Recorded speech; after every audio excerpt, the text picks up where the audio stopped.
ఎప్పటికప్పుడు తాజా వార్తలను అందిస్తున్న TV1 తెలుగు న్యూస్ కు స్వాగతం. గ్రంథాలయ వారోత్సవాలను విజయవంతం చేయాలని జిల్లా గ్రంథాలయ సంస్థ చైర్మన్ వంగవేటి రామారావు అన్నారు. బుధవారం జిల్లాకి కేంద్ర గ్రంథాలయంలో 58వ జాతీయ గ్రంథాలయ వార్షికోత్సవాల కరపత్రాలను ఆవిష్కరించి మాట్లాడారు. ఈ నెల 14 నుండి 20 వరకు వారోత్సవాలు జరుగుతాయన్నారు. 14న భారతదేశపు మొట్టమొదటి ప్రధాని పండిట్ జవహర్ లాల్ నెహ్రూ జయంతి, 15న పుస్తకాల ప్రదర్శన రీడింగ్ అవర్, 16న గ్రంథాలయ అవగాహన కార్యక్రమం, 17వ తేదీన ధ్యానం, వ్యక్తిత్వ వికాస సైబర్ నేరాల వివరణ కార్యక్రమం, 18న చిత్రలేఖ పోటీలు, నా గ్రంథాలయం నాకు ప్రోత్సాహం, 19న మాజీ ప్రధాని ఇందిరాగాంధీ జయంతి ఉత్సవాలు, ముగ్గుల పోటీలు, ఆటలు, 20వ తారీఖున అక్షరాస్యతా దినోత్సవం వారోత్సవాల ముగింపు సందర్భంగా విజేతలకు బహుమతి ప్రదానం తదితర కార్యక్రమాలు ఉంటాయని తెలిపారు.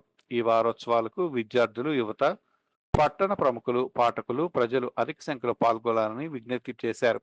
ఈ కార్యక్రమంలో గ్రంథాలయ కార్యదర్శి బి బాలమ్మ, వడ్డే శ్యామ్ సుందర్ రెడ్డి తదితరులు పాల్గొన్నారు. 58వ జాతీయ గ్రంథాలయ వారోత్సవాలు జిల్లా గ్రంథాలయంలో 14/11/2025 నుండి 20/11/2025 వరకు జరుగుతాయి. ఈ వారం రోజుల గ్రంథాలయ వారోత్సవాల భాగంగా మొదటి రోజు రంగనాథన్ మరియు పండిట్ జవహర్లాల్ నెహ్రూ చిత్రపటాల పులమాలతో ఆవిష్కరించడం జరిగింది.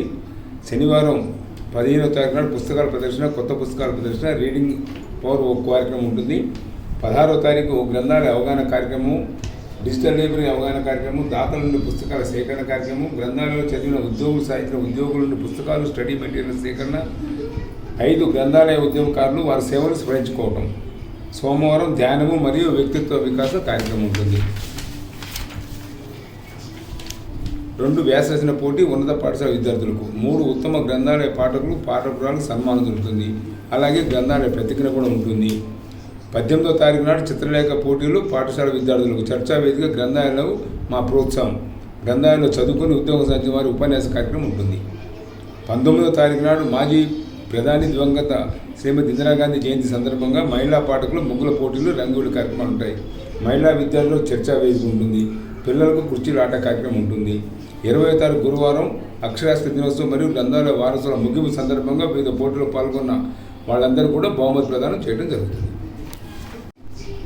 58వ జాతీయ గ్రంథాలయ వారోత్సవాల సందర్భంగా మన జిల్లా గ్రంథాలయ సంస్థ ఆధ్వర్యంలో చైర్మన్ గారు వంగవేటి రామారావు గారు మరియు మన జిల్లా అందరు సిబ్బందికి నా యొక్క నమస్కారం తెలియజేసుకుంటూ, ఇక్కడ ఉన్న ప్రెస్ రీడర్స్ కానీ అందరికీ, మళ్ళీ తర్వాత మన పాఠకులకు అందరికీ నా యొక్క నమస్కారం తెలియజేసుకుంటూ, ఈరోజు ముఖ్యమైన ఉద్దేశం ఏంటంటే, మనం విద్యార్థి దశ నుంచే మనం గ్రంథాలయ వారోత్సవాల్లో పిల్లలకి ముందు రీడింగ్ హ్యాబిట్ నేర్పటం ఫస్ట్ ముఖ్య ఉద్దేశం. మరి ప్రతి చదువురికి తన పుస్తకం అని చెప్పేసి పంచసూత్రాల్లో భాగంగా ప్రతి చదువురికి తన పుస్తకం వచ్చిన తర్వాత ప్రతి పాఠకుడికి ఒక పుస్తకం ఇవ్వాలి.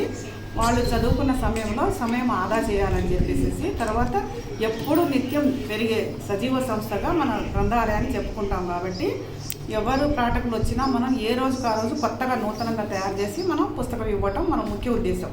ఆ ఉద్దేశంలో భాగంగా గ్రంథాలయ వారోత్సవాలు 6 రోజులు చేసుకుంటున్నాము. 14వ తారీఖు నుంచి 20వ తారీఖు గురువారం వరకు వచ్చినాయి. మనకి బాలల దినోత్సవం సందర్భంగా ప్రధాని పండిట్ జవహర్లాల్ నెహ్రూ మనకి బాలల దినోత్సవం సందర్భంగా ఎస్ఆర్ రంగనాథన్, జవహర్లాల్ నెహ్రూని చిత్రపటాలకు పూలమాల అలంకరణ చేస్తాము.